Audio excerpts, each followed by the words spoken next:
Welcome to Career Launch Live, everybody. I am your host, Catherine McCord, and I am very excited about this episode today because this is a topic that is very near and dear to me. We are going to be talking about alternative benefit solutions and financial benefit solutions. These are really important, exciting topics, and I'm very excited to have our guests with us today. We have actually my personal doctor with us today, Dr. McCain, and we also have Jennifer with us, who is going to talk to us about the financial side, and she specifically works with women, so I'm very intrigued to kind of hear her angle on everything. But before we get started, you guys know I love my facts. You know, I eat, live, and breathe for research. So I have some interesting facts that I want to talk about before we bring on Dr. McCain. According to the U.S. National Library of Medicine, 16.9% of Americans cannot afford insurance, and 13.3% of Americans are currently uninsured. Also, and this number kind of varies a little bit by study, and I looked at government sources as well as independent studies, but approximately 25% of the American population avoids seeking healthcare because they can't afford it. That's crazy. That is absolutely insane. So we're going to go ahead and bring on our first guest, Dr. McCain. I am very excited to have her. Good morning. How are we doing? I'm good. I recognize that office. Yeah, it looks familiar, right? So tell us, first of all, a little bit about you and how you came to have the very unique practice that you do. Right. So I'm actually born and raised in Fort Pierce. I studied locally, and then I went to medical school abroad. Actually, we studied in Grenada, so 2 years there. Then I had 2 years in New York, 2 years in Miami. I did family medicine residency in Jacksonville. So I've actually been able to see kind of different healthcare systems, the way that we operate in different states. And it's really eye-opening to see that there is a lot of dichotomy in the way that we practice just based on locality. So that's kind of one interesting point. And then, so the kind of clinic you're referring to is called a direct primary care clinic. It's unique to our area, and actually somewhat unique still to Florida, because it only became legal in 2018 when the insurance companies were overruled that we could open up these types of practices. So it's kind of a crazy concept that we were not allowed to practice direct primary care, although it's been around in the U.S. For the past decade. There's been doctors practicing for the past decade, but still some states don't allow it. So basically. Right, because insurance companies don't want us to. Basically, what direct primary care is, that we are actually working with the patient. We don't have that middleman that tells us how we need to practice, and really kind of all that red tape that gets in between you and the doctor and the patient relationship. And I can vouch for that. So I've become a patient of yours, right? I was introduced to your practice by a third party and came in, checked it out. I've never, and by the way, guys, if you haven't watched the show a lot, I have more medical conditions. Like I literally one time had an Aflac representative call me because they thought I was 70 or 80 years old and they had my age wrong.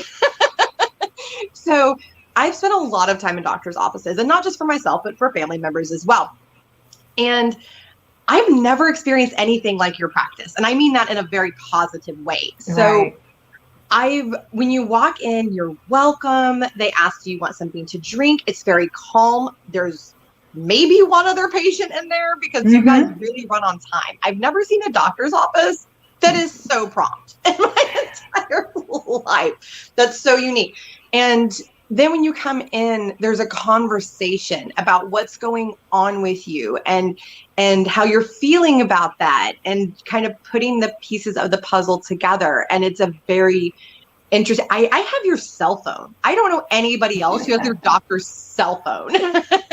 Yeah, there's a lot of perks that come with being a member of our patient. But again, it goes back to explaining that the reason why we can do all of these things is because we broke the mold.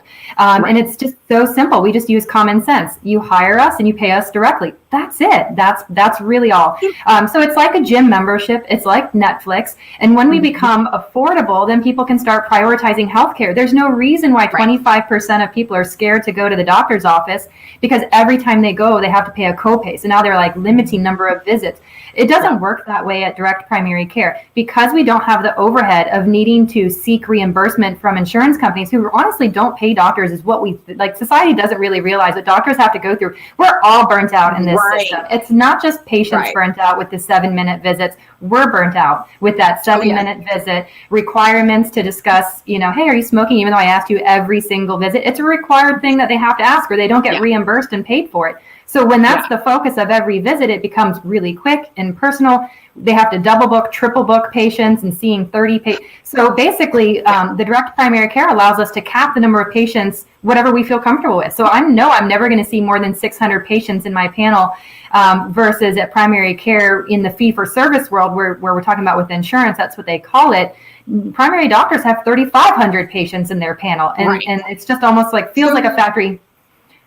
So sorry, I get fascinated by this stuff. So when you're taking care of these people, do you have other patients that talk to you about what a difference this is making in their health and in their life? 100%. I think even that first visit, like you mentioned, where it's we're really having more time to talk. So our visits are like 30 minutes to an hour. That's the way we schedule and block them.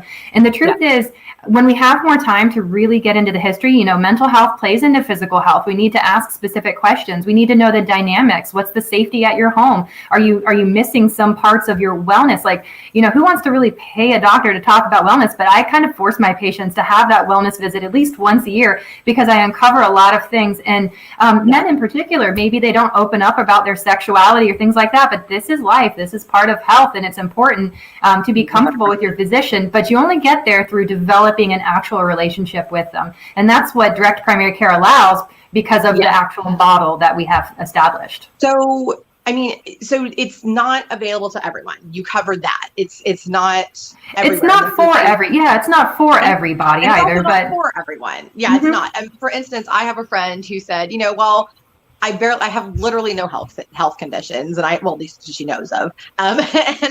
And I don't go to the doctor that much. So I'm just not sure if it's the right fit. That kind of thing. Yeah, but here's the funny thing is that sometimes when we're actually talking about things, it comes up. Oh, did you know that you probably should do these things given your age group, or be more proactive with health? We wouldn't be saving all of our medical issues to the day we're in a hospital and we're like really sick and then trying to play catch up. We can be more proactive. The other thing too is, we're available as needed. If something really happens after hours or on the weekend, like you cut yourself, I don't want you to go to an urgent care. I'm a family physician. I'm direct general primary care. I can sew you up. I can cut out abscesses. I can do procedures in office. It's just, it tends to, again, in that factory style of medicine, that you get referred out. Oh, it's the weekend. Go see urgent care. You can't reach your physician. And again, because we have less patients, we're able to be more personal, more accessible, and more technology too. Yes. Oh my gosh. Yes. And you guys have access to specialists, all that kind of thing. And we had a comment that says, I worked in a hospital for 6 years. Billing is an eye opener, especially Medicare, Medicaid. It's crazy. So I've been around hospitals and doctors' offices also from the other side of it, because of what my mother does for a living. And then also because I've had friends that did it. And I've had friends that actually worked in medical billing. And when you look at some of those invoices, you go, that doesn't cost that much. I have seen a box of Kleenex billed at $45. It's amazing. So that's another thing I love about our clinic, is finding resources for patients who need to be mindful. We are responsible for financial health in a way, medical health and financial health sometimes go hand in hand, and we should be very knowledgeable. In insurance world, like if you go get your blood work done and you ask us, how much is that going to cost? I have no idea. You might get that bill 6 months later, and then you get the sticker shock 6 months later, right? So when you're looking at this, when you're looking at this as a whole, because I know that this is a super passionate subject for you. So when a patient is looking at, I have these, all these expenses, and I have these medical conditions, and I need help. And let's say that DPC is not, direct primary care is not available to them. What are some things that they can do to seek help and to get more information, to be more educated and make sure that they're not getting ripped off and they're getting the best possible options. Oh, you're talking about like, so if they're not with direct primary care, but they're going to, a general fee for service type of clinic? Right. Oh, you have to be your own advocate. You really have to know if you're really dependent on that insurance, which here's a fun statistic, 20% of people never even hit that deductible. So why are we all trying to pay for that deductible every year? Like it's some prize at the end of the year if you meet that deductible. But you have to know your plans. These plans are so confusing and you really need to know what's covered, what's not covered. Really just try to, it's hard. It's hard. And a lot of insurance agencies are sneaky when they sign you up and they don't tell you everything. And they kind of put stuff in small print. I recommend to any viewer out there, get you a good health insurance agent if you need health insurance, to really sit down, that understands the plans, that will go through them, that will get to know you and understand what you actually need and match you to a correct plan.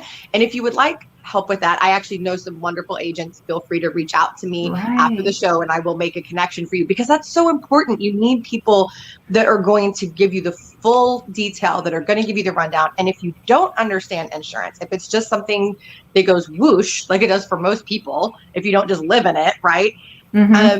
There are some wonderful, again, outside of agents that really care, there are some wonderful resources that can help you reach out to me after the show. I will be glad. And Kathy, I sent you a list, I think, of some agents that we have vetted, because again, a lot of people were just so trained that we need this card, we need this insurance card. You go to the front desk, they ask for any updates in your insurance. There's options outside of insurance. Insurance is heck of expensive, right? Yes, and it's premiums and deductibles and copays. Well, there's options outside of that. Primary care, if we have the time and resources dedicated like we do at our clinic, we can cover 80% of your medical needs. You don't need insurance for 80% of your medical needs. It's that 20%, seeing specialists, big ticket studies, going to the hospital. That's when you need some sort of background coverage. But it's not just about commercial insurance. That's very politicized. There's health shares, catastrophic plans, wraparound plans. I mean, our family did the same. Interesting. So it's kind of like insurance, like how it works. And I know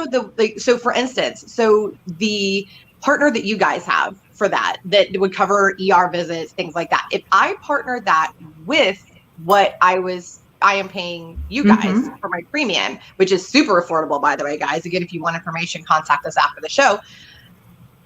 It's still half the cost of what it would cost me to go get this big insurance. And I don't have deductibles and I don't have all this nonsense.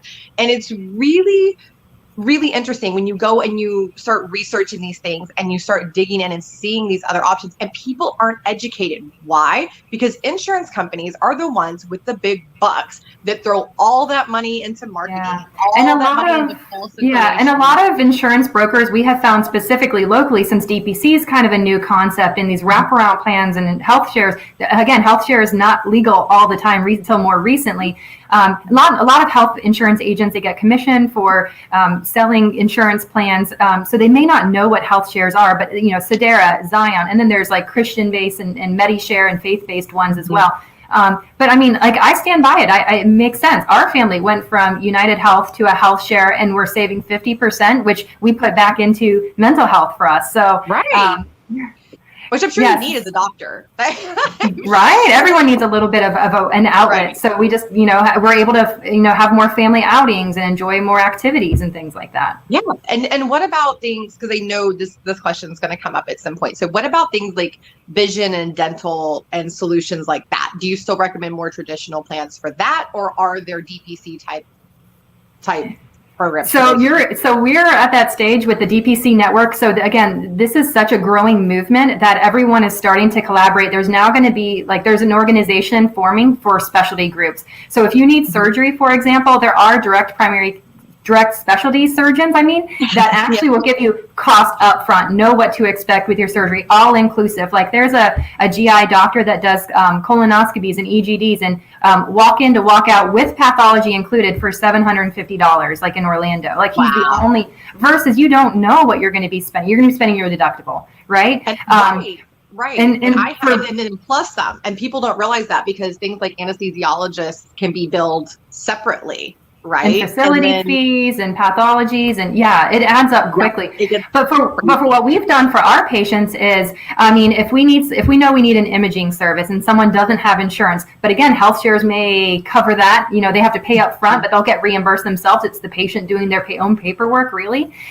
So we've asked all local radiology companies, hey, submit your best prices, and we have an Excel sheet. So depending on like what study you need, you may be shuffled to a specific radiology center. And we have the same thing for vision. We know where we can get cheap eye exams or the cheapest eye exams locally, dental care. You know, there's IRSC, dental school. They need participants, right? So you can get dental cleanings there for discount. As long as you have time and, you know, to ask your physician for these resources, there you go. Like we are always seeking resources. I think that's it. And I think more physicians should have these resources on tap. They really should. Now, my mother who lives in Waco, Texas, and I'm in South Florida, just so in case anybody that's watching doesn't know, her primary care physician who takes regular insurance and all that type of thing, he's really good about this kind of stuff like you are. He's been around our family for about 20 years, and he's really good about finding those right resources and spending time and taking time. But that's very unusual. Yeah. But he still does it, and he has those resources. So if you're with a doctor and they say, I don't know, go look it up yourself. Or they say, well, this is just who we always send people to, and there's no alternative. There's no reasoning behind it. They're just in the same network. Question that, guys. You are allowed to question doctors. But don't question your doctor too much, because here's the thing. It's not our fault too, you know? No. Like the reason why I almost actually retired way earlier in my career, I was getting physician burnout. Physician burnout is real. We are unhappy with the system just as much as patients are. So much to physician suicide is actually like the #1 profession that has suicide, because it can be pretty unrewarding when it comes to dealing with the insurance companies and the frustrations. I felt myself saying, sorry, I'm running late. Sorry, I don't have this. Sorry, you have to talk to 10 people before you get to me. And I don't know where in this paperwork process you are. It's not on my, the job of a physician has to get broken up so much that I'm not in charge of referrals in these other clinics. If you're with me in my office, I might say, hold on, let's stop the visit. I'm going to do my own referral. I'll send you the paperwork fax right now. Guaranteed fax was sent. Done. Right. But in regular world, it is. It's very difficult. It is. But I want to also encourage people, if you need something and your needs not being met, look elsewhere. That's okay to do. And that's why a lot of clinics are starting to include like case managers into their practices. So at fairly qualified centers, they have case management. It's really hard to run these businesses when you're really dependent on the insurance company getting in between the relationship. So that's insurance companies. I have so many. They're really important, though. So that's the other thing is a lot of patients. I would say my panel is actually 50% insured and 50% uninsured. And I would tell everybody that comes in, I actually want you to be insured, because I can't handle 20% of your medical needs. And for that, you need some sort of coverage, whether it's a health share or insurance. So I actually want all my patients to have insurance. You just don't need it for primary care needs, not in this not in my situation. Right, exactly. And there are plans designed mostly for that 20%, you know, that's going to be just for the really big stuff, not so much for the little stuff. You don't really need to worry about that. But I'll tell you, even our patients who have insurance, when we draw our own labs here, we have discounted network pricing for the DPC networks that we're part of, and they're like really impressive pricing. Most of our labs are like $3 and $4, $2 for an A1C, for example. So a lot of our patients... I know. A lot of our patients who have insurance, what they'll do is we'll give them option. Do you want us to process it through insurance? And some of them will start out in our clinic saying, yeah, because I have insurance, might as well use it. But if your labs are only covered by 80% with your insurance and it's a $300 vitamin D, it's going to be more expensive than, hey, I would have charged you, $15 for your vitamin D. That's one of my most expensive labs I have. So a lot of our patients start with using their insurance, and then they end up saying, well, what's the cash price? Oh, 17 labs for $120. I'll go with you guys. Yeah, right. It's just way more simple. Yeah, and same thing with medicines too. Yeah, same thing with medicines, because we get our prescriptions direct from the wholesaler, like from the pharmaceutical companies in a way. We can offer really discounted medicines. I really have not found many instances where GoodRx beats our cash rates. So this is again another benefit that our members have.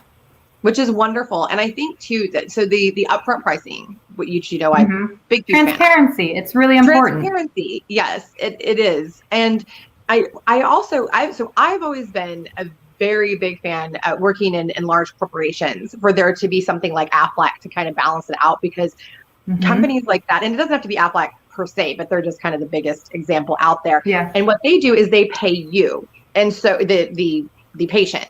And so when there's something like, lab work that needs to be done and stuff like that, you file a claim with them. And this insurance is super cheap, guys, by the way. It is super, super cheap. It's usually one of the ones we recommend too. Yeah, I love them, because then, if you have a kind of more expensive doctor's visit or a more expensive test, they pay you, and that helps. It either completely covers it in some cases, or it helps offset the cost a little bit.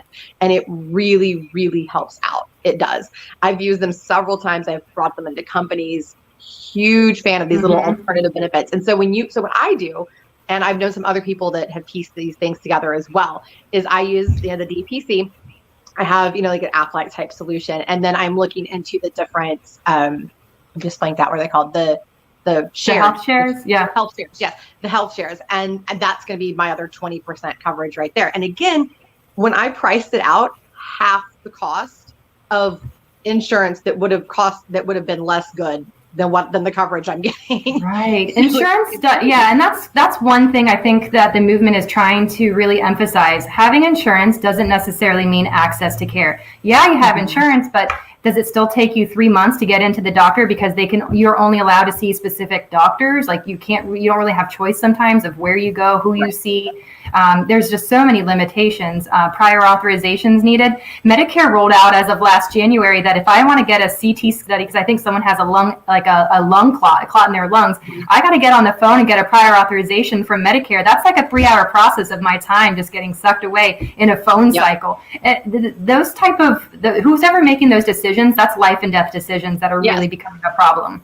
Yes, they are. And it's gotten ridiculous. And I think that's where I get really frustrated with the insurance side of it, and including Medicaid and Medicare, which are government run, and that it's gotten so cumbersome. And I've watched cancer patients have to spend days, literally days, and I mean 7 to 8 hours in those days just to set up treatments, just to make sure they're getting through to the right person. That is insane.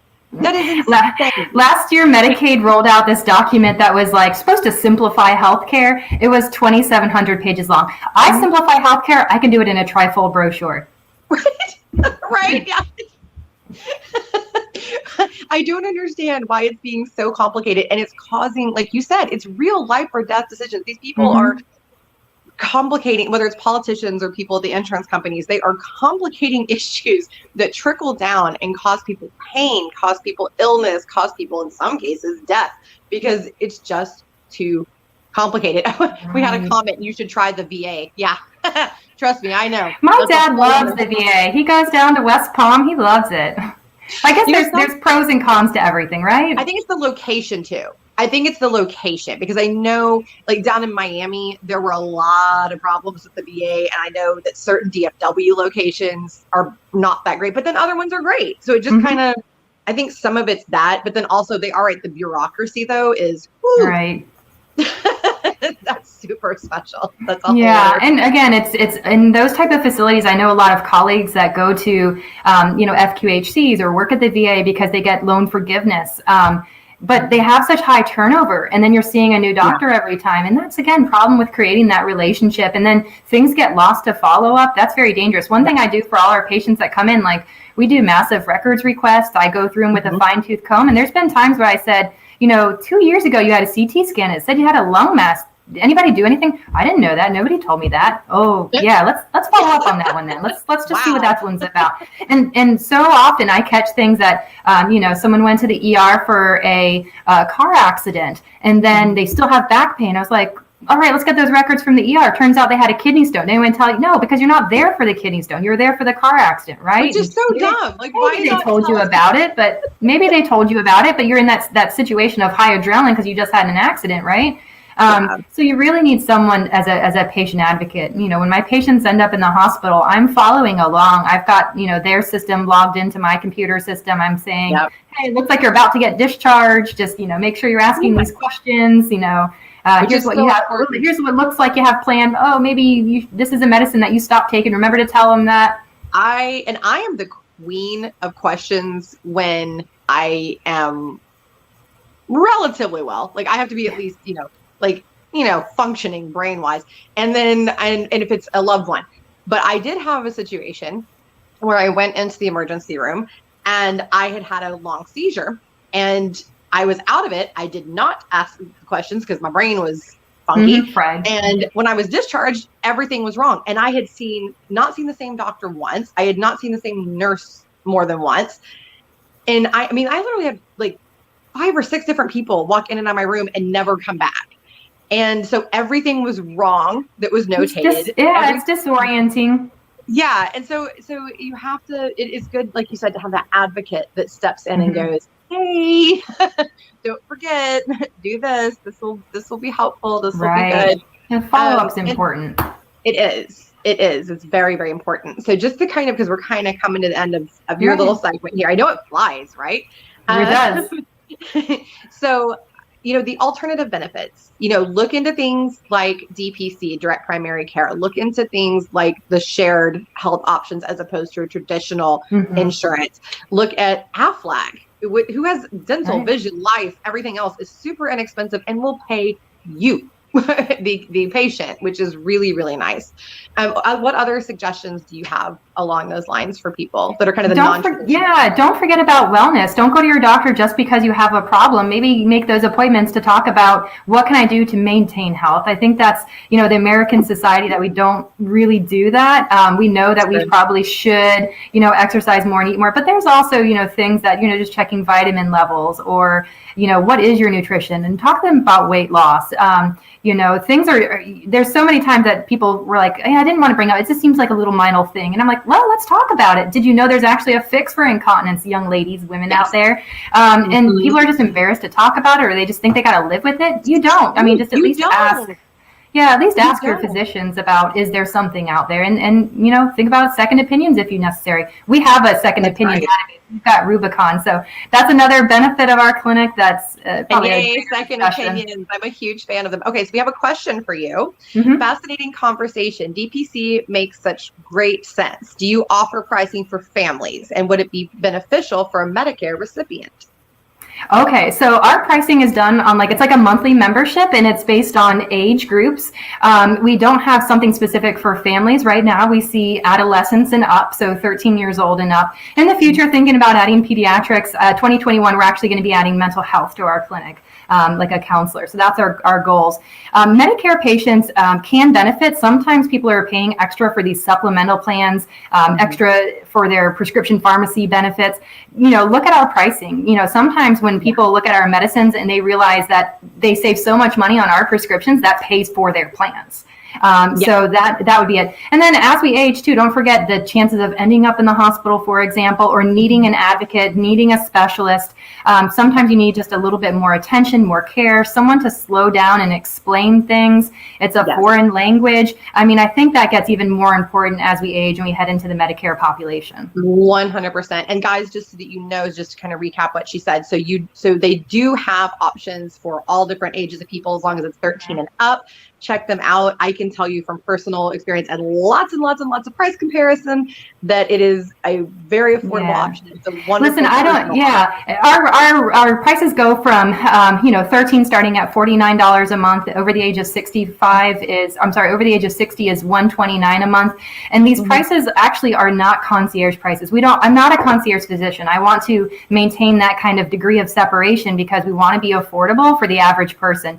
We do have pricings for employers. So businesses who can't afford health benefits, maybe you even have a part-time employee you really like, you want to keep, but you don't have the hours to provide them health benefits.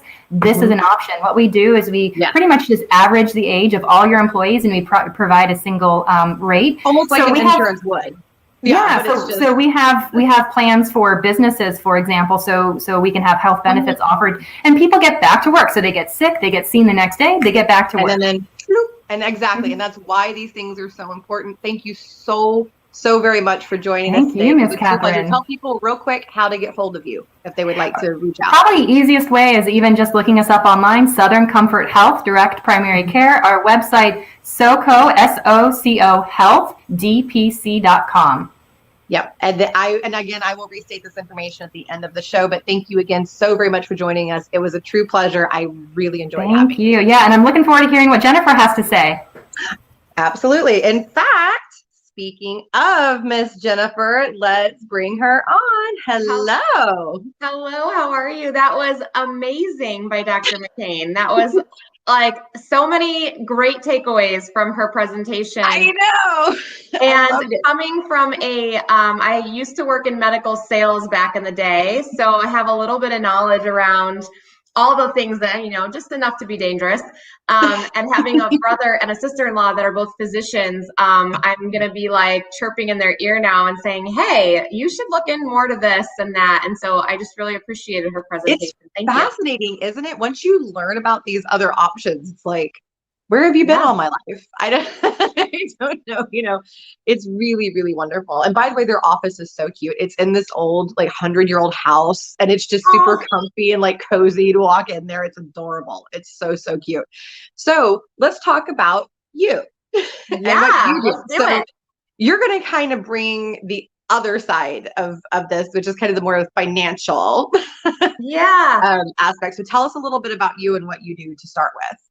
Well, I'm just your normal girl, really, to be honest. I was raised, I think I started a financial practice right before the pandemic.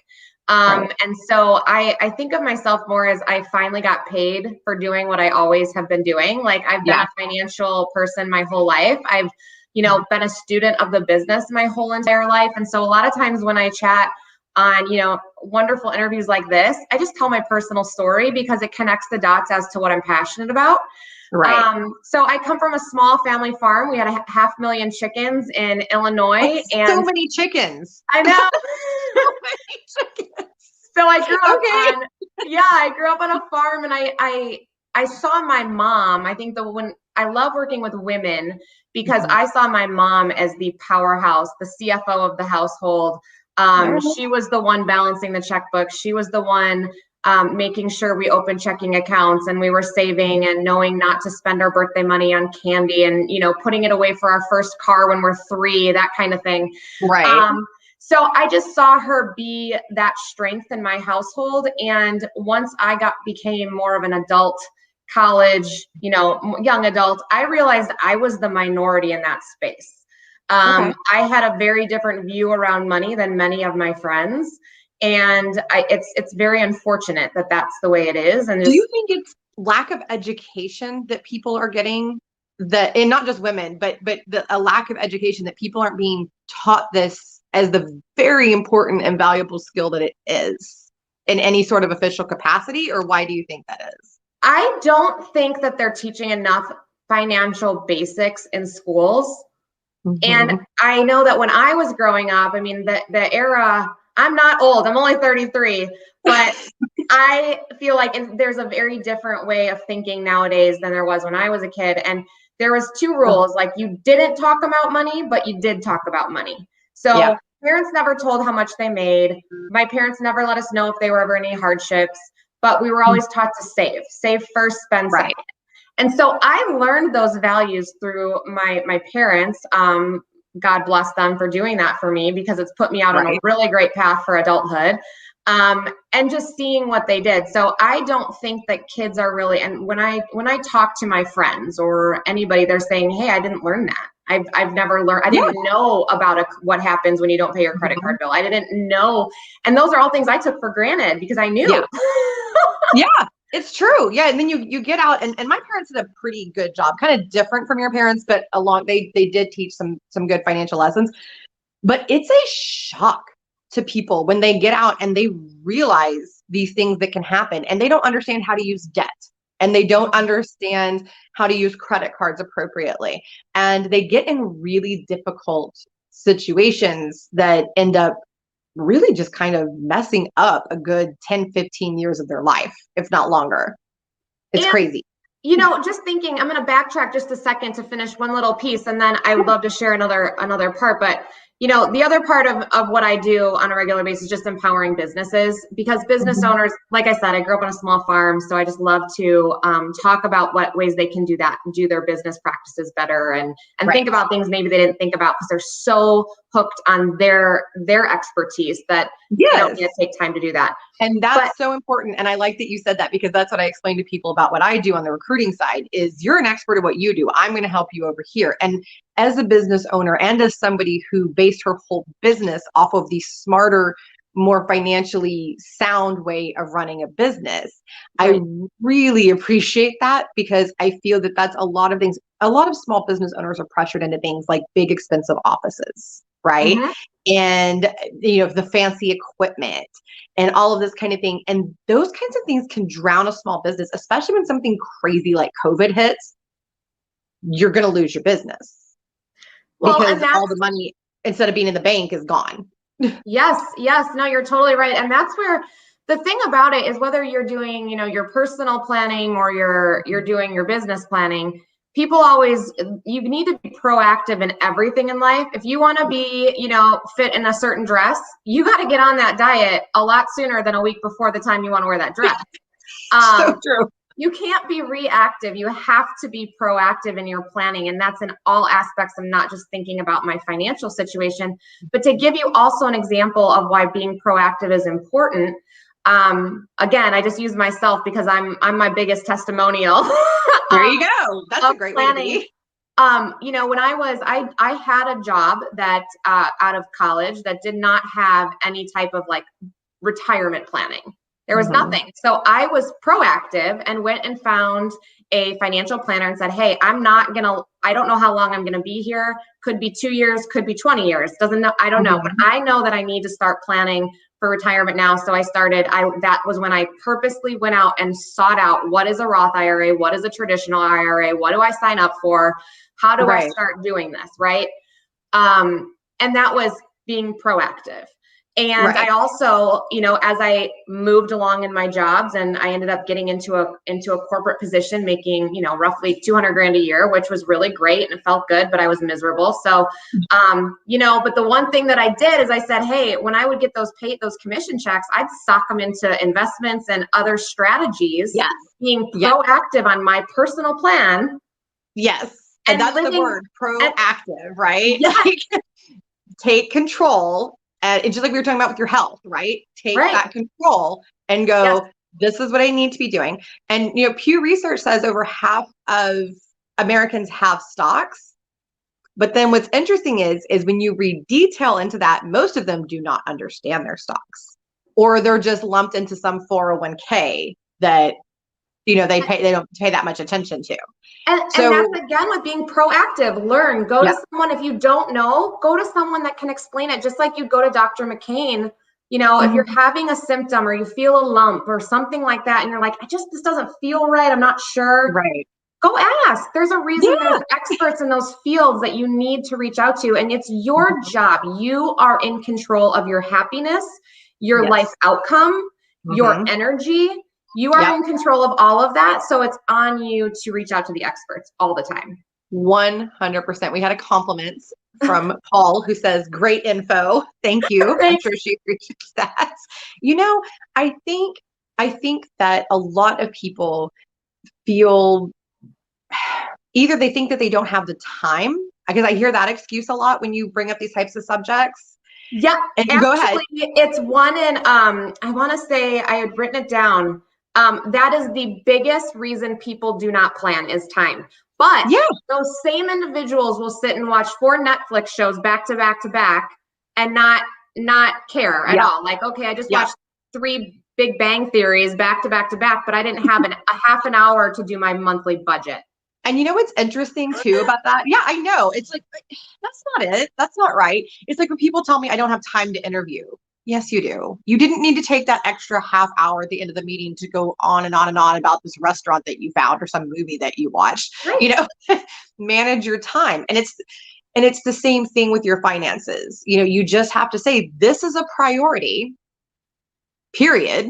And so I'm going to make time for it. And we had Ingrid Hernandez on a previous show, on our last Women in Business show, talked about harmonizing, not balancing, because that means it's, 50-50, but harmonize and say, these are the things that are priority. So financial, medical, mental health. And yes, financial health is a thing. And your business, the business aspect, your children, your marriage, and say, these are the things I need to harmonize. Here's how I'm going to do it. And Dan Irvin, who's been on the show a billion times, he talks about scheduling everything. That's his solution. Some people, it's, just making sure they have it on their calendar to just do it during the week. And that's how they do it. But you have to schedule that time and make it a priority. So with you, I mean, now I know it's what you do for a living, but even before that, how did you fit that in when you had a full-time job and you had school or whatever else going on? To fit in my planning, one, I think the biggest thing for me, I would just put it on my calendar. I mean, that's essentially how I do it. It's on my calendar. Everything. Like sometimes I want to be like, okay, bathroom break, just throw it on there so I know.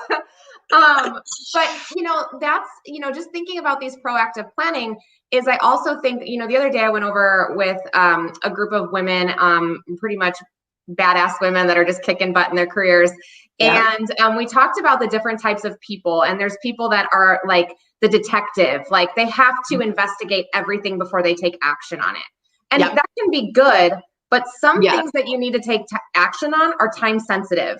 And so sometimes you need to go ahead and shift that over to an expert and just talk it through and trust that the expert in whatever field that is can do it. And just to kind of wrap back a little bit around, I know you like stats. And so I really want to give you a couple things I wrote down just so I didn't mess them up. But specifically with women, I don't know, all the women watching, there are three main challenges that women face when it comes to their personalized planning. Day-to-day, this is their day-to-day actions, their financial, fitting in their workout, all these kinds of things. So first of all, women usually earn less money than men. Usually it's 82 cents to the dollar. So that's number one. We technically earn less, which sucks, but we're working our way up the ladder. We're getting there, ladies. It's weird because women actually negotiate more. So that makes no sense. Well, the other thing that I've been learning in a lot of groups is that women will not fight for their pay. And whether that's true or not, I don't know, but men will go to a negotiation and they will say, they'll put their foot down, and women will be like, sure, that's what you're going to pay me. And they'll kind of take more reserved approach. I think that it's so interesting. So studies say women actually are coming strong, but that's the ones that do it. The rest of them are just like, oh. Yeah. Like, okay, I'll just take this. And I think that's a whole other conversation. Are there.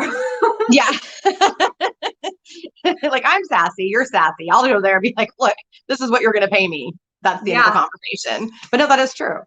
And then another couple good facts. Women are oftentimes the caregivers. So this is something that's important to me just because I see it in my own family, but actually 75% of women are the caregivers in the family.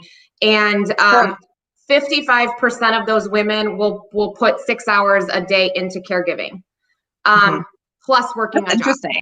Where'd you get that one? That's interesting. Northwestern Mutual website. That's funny.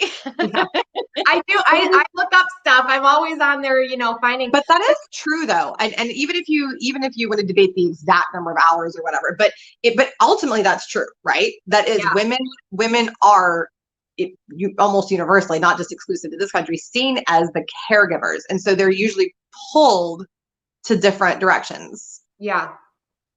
So how do we solve it? And still protect our financial freedom. I mean, I think that partly goes with women. I mean, we're naturally the caregivers anyway. We care for the kids, care for the husband. It's usually a fourth or fifth kid. We had the husband in. That's what my mom always said anyway. I always tell people, they're like, do you have children? I'm like, yes, I have a 40-year-old. Yes, I have a 37-year-old. He's great. No, my husband's great. But I have foster animals too. So I have 6 little animals that need me, one of which is even a hospice foster. So she's dying and she has like 50 bajillion meds and all this kind of stuff. And so that caregiver side of me. Yes, I run 3 companies, but I still have that gotta nurture something side of me. Oh, me too. I have 2 German Shepherds and they're fantastic. And I nurture the heck out of them. I asked my husband this morning, I'm like, do you think we spoil the dogs? And he's like, yeah, we definitely spoil the dogs. No beat skipped. Yes. But the last one that I really would love to share is that women live longer. So we are actually 50% of men that are 65 years old will live beyond 88, whereas 50% of women will live beyond 90. So that's then we go back to, you know, where I said earlier on in this conversation where I didn't have a retirement plan and I was like, okay, I need to go search this out. Well, women need to be more proactive in that in regards to they might have to cover more time to live in retirement because and do not count on Social Security, people. Okay. So I think those are 3 really big things about women that women often don't think about. Again, back to that proactive, reactive piece. They don't think about, oh shoot, I'm the caregiver for my mom or my in-law or whoever it is, because until all of a sudden, hey, here I am, I'm sitting here and I'm the caretaker. What happens next? And so again, talking about all of these different pieces, it's a very integrated approach of just talking about where do you see your life in 10 years and how are you going to get there? And and you want to think as big as possible because you can't put the puzzle together without all the pieces. It's just I like that. That's very true. And we have a question for you, by the way. Oh. Do you think programs like Mint are a good place to start? I don't even know what Mint is. I haven't messed with that either. I would say my there is it would be an individual case by case of just talking with the person. So what would you recommend to get started? To get started with just like an financial like investments, I think is what she's going. Yeah. Oh yeah. Be more financially aware. Setting an appointment with a financial advisor. Yes. Yeah. Actually, in all sincerity, I mean, I have a friend of the family who just is phenomenal in finances of all different kinds. You know, he just really understands how to manage money and also works with investments. And so I call him every once in a while. I'm like, are we doing this right? Are we are we balancing this right? And he always has some new piece of information. He's always posting great articles about things that have to do with managing money and things like that. By the way, you should all follow him since we're on this topic. His name is Greg Hutchison, and you can reach out to me after the show if you would like a direct link to him on LinkedIn. But he posts phenomenal articles that will talk to you about how to invest, things like that. Says starting with basic budget. We have another question. Starting with basic budgeting, investment talk is intimidating. Any good resources that are basic 101s? So this question from Jessica, here's what my biggest, the great things in life happen outside your comfort zone. End of story.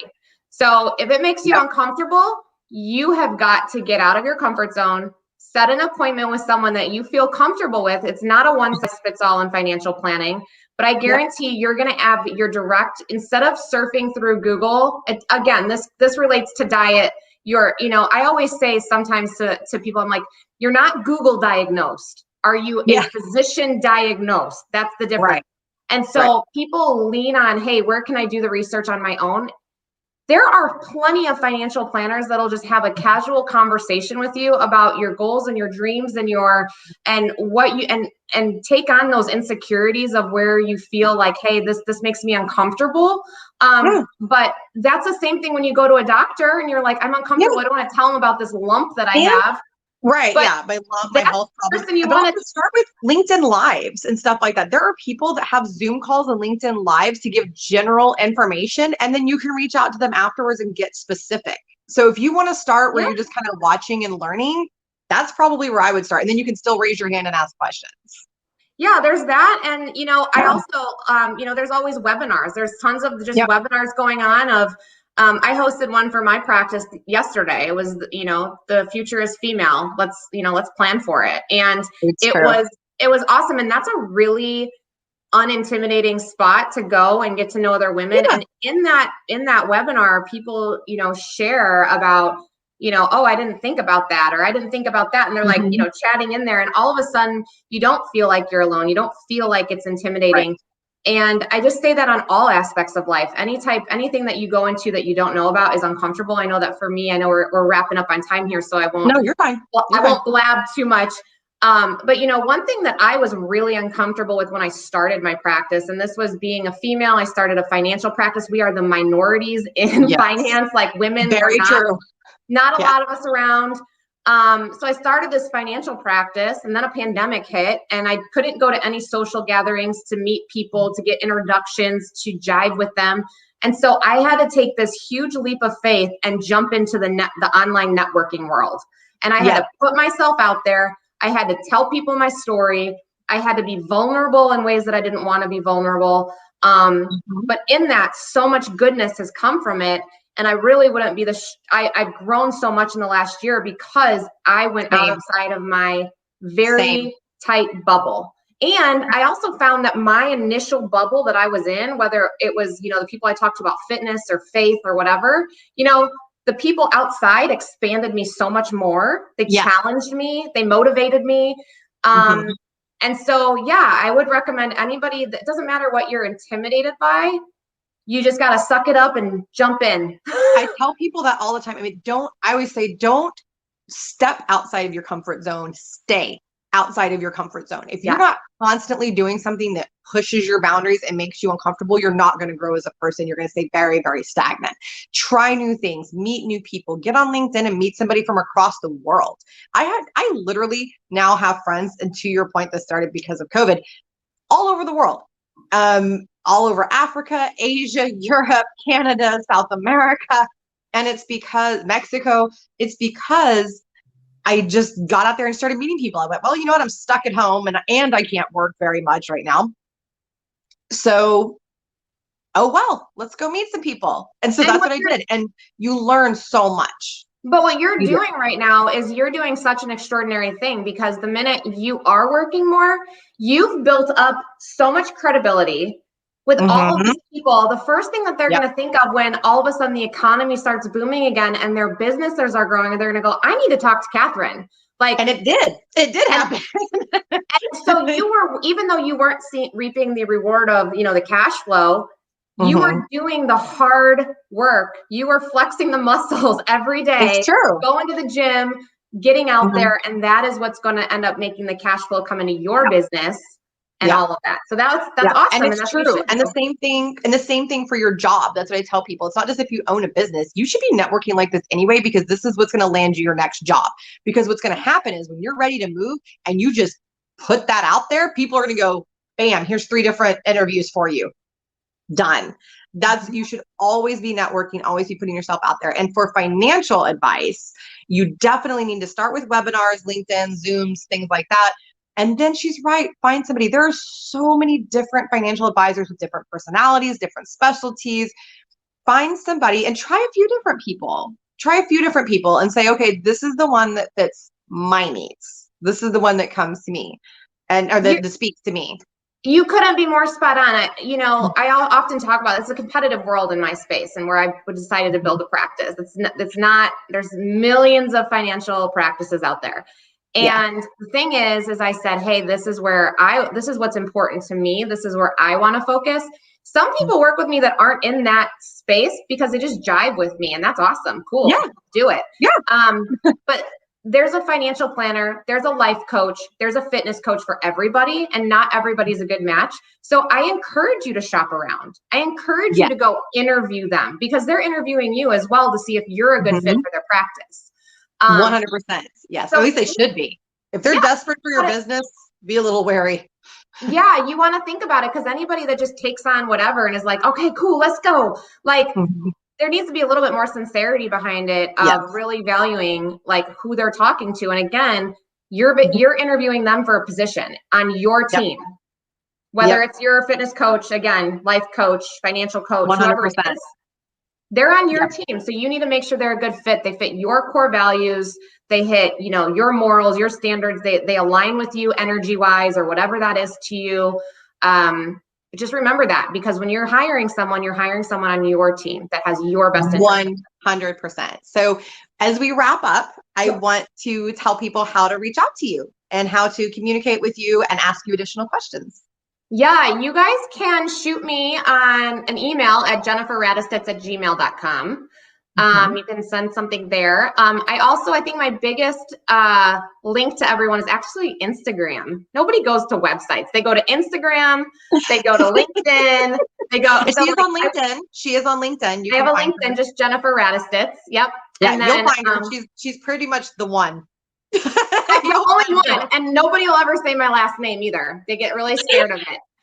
You know what? I thought I knew how to say it right, but I was like, I'm just not, just in case I say it weird. I caught it when you didn't say my last name. I'm like, she doesn't know how to say it. And I said it right when we did our call, but then I just was like, I can't remember, and so I'm just gonna not. I'm just gonna not say something weird. If it makes you feel any better, the gal that married my husband and I, she messed it up like 4 times during our wedding ceremony. Oh, that does make me feel better then. Okay, yeah, good. it happens all the time. It's fine. But He you got and really I are upset easy to about find it. on I didn't. We're so easy because I'm pretty much it and you're it. So we're very, very easy to find on LinkedIn. So yeah, everybody please connect to Jennifer. She's wonderful. She's interesting. Reach out to her, ask questions, ask for intros. I know she would be glad to talk with you. And thank you so much, Jennifer, for joining us. Absolutely. And we're going to have to do another, you made me think of another sub show I want to do with you. So I'll be reaching out to you. All right. So we'll see you later. Thank you. Bye.